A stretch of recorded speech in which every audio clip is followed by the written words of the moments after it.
മലയോര മേഖലയിലെ ലഹരിക്കെതിരെ ശക്തമായ നീക്കവുമായി പോലീസ്. ഒരാൾ പിടിയിൽ. ലഹരിക്കെതിരെയുള്ള ചെറുപുഴ പോലീസിന്റെ ശക്തമായ ഇടപെടലിലാണ് 78 ഗ്രാം കഞ്ചാവുമായി ഇടവരമ്പ് സ്വദേശി അഖിൽ സേവ്യർ പോലീസിന്റെ പിടിയിലാകുന്നത്.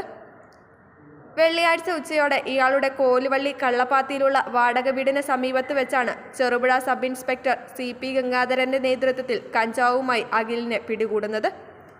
ദിവസങ്ങളായി പോലീസ് ഇയാളെയും കൂട്ടാളികളെ നിരീക്ഷിച്ചു വരികയായിരുന്നു. അനധികൃതമായ മദ്യവിൽപ്പന, കഞ്ചാവ്, MDMA പോലെയുള്ള ലഹരി വസ്തുക്കളുടെ വിൽപ്പന, ഉപയോഗം എന്നിവയ്ക്കെതിരെ അന്വേഷണം ഊർജിതമാക്കുകയാണ് പോലീസ്. വരും ദിവസങ്ങളിൽ ശക്തമായ നീക്കങ്ങൾ നടത്തുവാനാണ് തീരുമാനം. സിവിൽ പോലീസ് ഓഫീസർമാരായ സുരേഷ് ബാബു, ജോമിൻ തോമസ് എന്നിവരും SIക്കൊപ്പം ഉണ്ടായിരുന്നു.